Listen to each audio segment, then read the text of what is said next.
जय गुरुजी। संगत जी, जय गुरुजी। शुक्राना गुरुजी। अनंतम अनंतम शुक्राना गुरुजी। गुरुजी के चरणों में कोटि कोटि प्रणाम और सभी संगत जी को जय गुरुजी।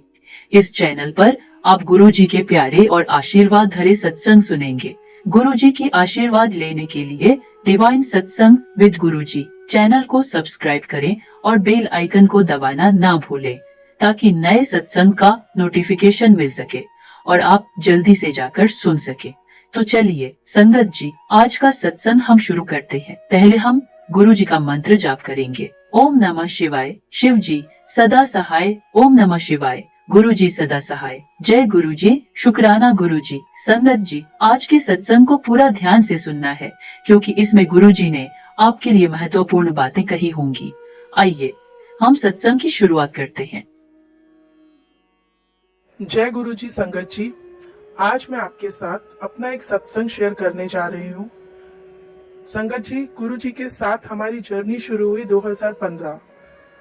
2014 में मेरी मम्मी ने गुरु जी के मंदिर में जाना शुरू किया और 2015 में मम्मी ने बोला कि गुरु जी के मंदिर में दर्शन के लिए जाना है। तो मम्मी की बात मान के हम सब गुरु जी के मंदिर दर्शन के लिए गए, आगरा मंदिर दर्शन के लिए गए। तो रिटर्न आए, कुछ ऐसी फीलिंग नहीं थी, कोई ऐसा भाव नहीं था, लेकिन ये था कि गुरुजी के मंदिर दोबारा जाना है, बार बार जाना है।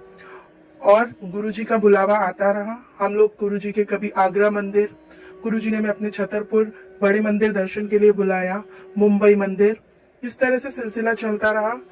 गुरुजी का बुलावा आता रहा, हम गुरुजी के दर्शनों के लिए जाते रहे।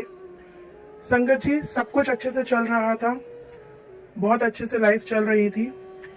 सितंबर 2021 मेरे husband lost his job due to some reasons. तो उसके बाद लाइफ में काफी बड़ा चेंजेस आया। क्या हो रहा था संगत जी, गणपति का दिन था। मेरे घर 1.5 दिन के गणपति बैठते हैं, तो हमें गणपति जी का वेलकम करना था। जिस दिन गणपति जी का दिन था उसी दिन मेरे हस्बैंड का जॉब गया था। उस दिन उनका लास्ट डे ऑफ वर्किंग था इन हिज कंपनी। तो हमने गणपति जी का वेलकम किया। गणपति जी को बोला, भाई गणपति जी, इस बार हम आपका उतने अच्छे मन से वेलकम नहीं कर पाएंगे, क्योंकि मन तो खराब था। तो इसके लिए गणपति जी, मतलब हमने उनका पूरा पूजा पाठ किया, सब विधि के साथ किया। गणपति जी का अच्छे से वेलकम हुआ, पूरा दिन निकला। नाइट में जब मैं गणपति जी को माथा टेक रही थी, तब मैंने देखा गणपति जी का जो मूर्ति थी उसका जो सिर था वो हमारे बेडरूम की तरफ हल्का सा घुमा हुआ था, मतलब अंदर की साइड उनका फेस घुमा हुआ था। तो मुझे लगा मेरा कुछ वहम है। तो मैंने अपने हस्बैंड से बोला, अपनी बेटी से बोला कि एक बार देखो भाई, मुझे कुछ चेंजेस लग रहा है मूर्ति में। तो उन दोनों ने देखा, मॉर्निंग की फोटो से मैच किया नाइट की मूर्ति को, तो सच में मूर्ति में कुछ चेंजेस लगा, लेकिन हमने उसमें ज्यादा कुछ रिएक्ट नहीं किया। मॉर्निंग में, उसी दिन मॉर्निंग में मुझे गुरुजी का मैसेज आया था कि मैं तेरे घर आऊंगा और कुछ निशानी छोड़ के जाऊंगा। तो जय गुरु जी। तो अब ये गुरुजी की क्या लीला थी, गुरुजी जाने। तो हमने मतलब गुरु गणपति जी को हाथ जोड़ा, माथा टेका, गुरुजी के स्वरूप के आगे माथा टेका और हम लोग सो गए। दूसरे दिन 1.5 दिन का, जैसे मैंने बोला, गणपति जी का विसर्जन रहता है। तो दूसरे दिन विसर्जन का दिन था। मेरे घर गणपति जी के नेक्स्ट डे 1.5 दिन का जब विसर्जन होता है, तब कथा हवन सब रहता है। तो पंडित जी के आने का समय हो रहा था, मैं खाना बना रही थी। तो किचन में एक ही मन में ख्याल चल रहा था संगत जी कि आज विसर्जन नहीं करना है, आज विसर्जन नहीं होना चाहिए, यही मन में विचार चल रहा था। मैंने हस्बैंड को बोला कि आज विसर्जन नहीं करें, तो वो झट से मान गए। फिर मैंने पंडित जी से पूछा, पंडित जी आज अगर हम विसर्जन ना करें तो उन्होंने कहा आप कितने भी दिन गणपति जी को रख सकते हैं, आप 5 दिन रखिए, 7 दिन रखिए, 10 दिन रखिए, आपकी मर्जी है। तो हमने कहा ठीक है, कितने दिन रखना है ये बाद में देखते हैं, बट गणपति जी को हम आज विसर्जन नहीं करेंगे, आप कथा कीजिए, हवन कीजिए, विसर्जन विधि आज नहीं होगी।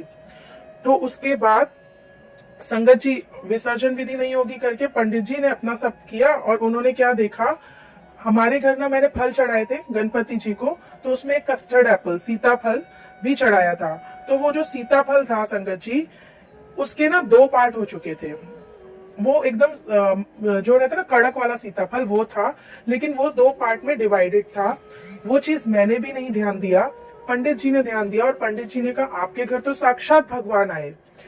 तो उसके बाद हम लोगों ने हवन किया, पूजा किया, कथा किया।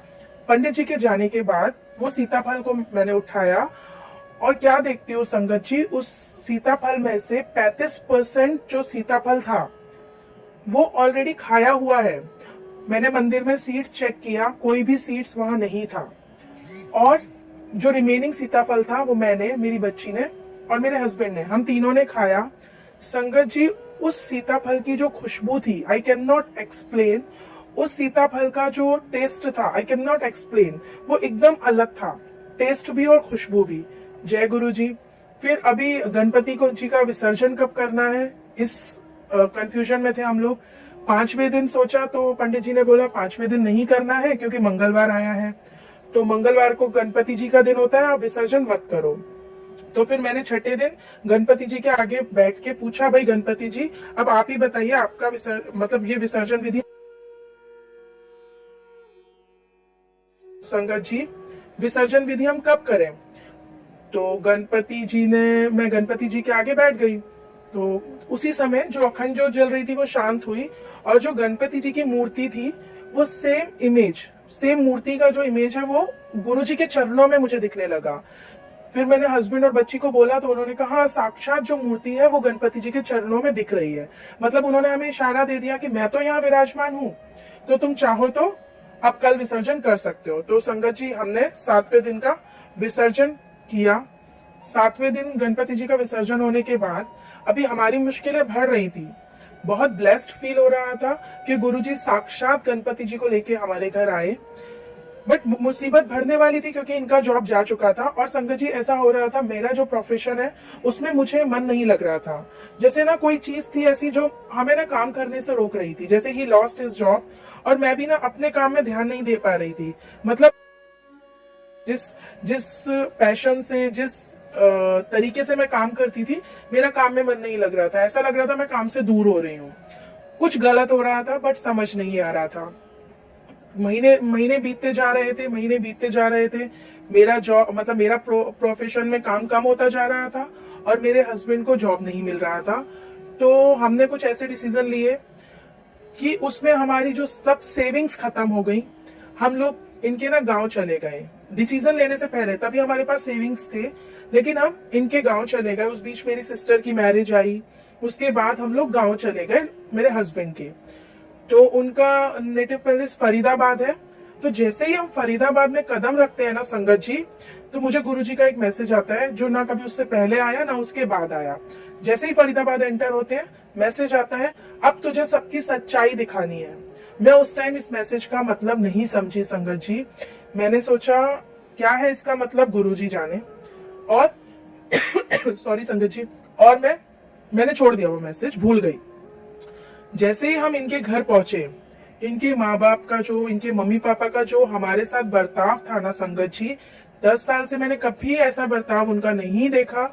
अब हमारे पास पैसा खत्म होने लगा था और उनका बर्ताव दिन पर दिन चेंज हो रहा था।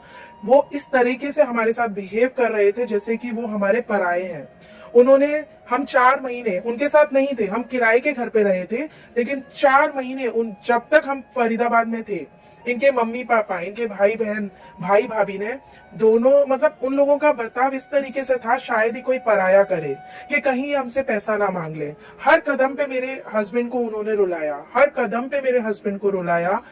मतलब गुरु, जहां मेरे मम्मी पापा, मेरी फैमिली हमारे सपोर्ट में हर कदम पे खड़ी थी, हर तरीके से, वहां इनके मम्मी पापा, इनकी फैमिली सिर्फ हमें रुला रही थी। तो संगत जी, मतलब मेरा कहने का मतलब यह है कि गुरुजी हमें हर चीज दिखाते हैं कि माँ बाप भी इस तरीके से हो सकते हैं। मतलब मैं तो कभी ड्रीम में, हम लोग सोच ही नहीं सकते थे कि माँ बाप, क्योंकि हमें जो था, जो सिखाया गया कि माँ बाप इट्स इक्वल टू गॉड, तो वही सब माइंड में चल रहा था। लेकिन आज तक भी मुझे बिलीव नहीं होता, इवन ये भी आज तक बिलीव नहीं कर पाते कि उनके माँ बाप ने इस तरीके से उनके साथ बिहेव किया। बट ठीक है, गुरुजी ने हमें सबकी सच्चाई दिखाई, जय गुरुजी। और ये सब होने के बाद संगत जी, जब हमने डिसाइड किया हमें मुंबई रिटर्न जाना है, तो गुरुजी का मैसेज आता है जिस दिन निकलना था उससे पहले, 1-2 दिन पहले, कि अब तुझे सब दिखा दिया, अब समझ जा। तो ये सब क्या कनेक्शन था, मतलब ये सब कहीं ना कहीं कनेक्ट हो रही थी चीजें। जिस दिन निकलना है उसी दिन मैसेज आता है, अब तुझे सब दिखा दिया, अब समझ जाओ। जय गुरु जी। फिर संगत जी हम मुंबई आ गए। तब तक गुरु जी पे विश्वास अटूट था, बड़े मंदिर जा रहे थे, लंगर प्रसाद कंटिन्यूस खा रहे थे। हम रिटर्न आ गए अपना मुंबई में। आने के बाद संगत जी हमें ना एक स्कैम में फंस के हमारे जो रिमेनिंग पैसे थे ना वो भी निकल गए। फिर गुरुजी के ऊपर विश्वास मतलब टूटने लगा, क्योंकि तब तक मम्मी क्या बोल रही थी, हम आई डू बिलीव इन कुंडलीज, तो हमारी कुंडली में ऐसा कुछ नजर ही नहीं आ रहा था जो हमारे साथ हो रहा था। तो मम्मी कह रही थी शायद गुरुजी ना कुछ कर्म काटते हैं, इसके लिए तुम्हारे साथ ऐसा हो रहा है, तुम्हारे कोई कर्म गुरुजी काट रहे हैं। तो मैंने सोचा ठीक है, अगर कुंडली में ऐसा नहीं लिखा है तो गुरुजी कोई कर्म काट रहे होंगे, तो ठीक है।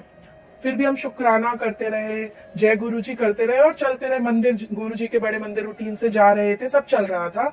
लेकिन जब मुंबई रिटर्न आए तो हम एक स्कैम में फंसे और हमारा वो जो रिमेनिंग पैसा था वो भी खत्म हो गया।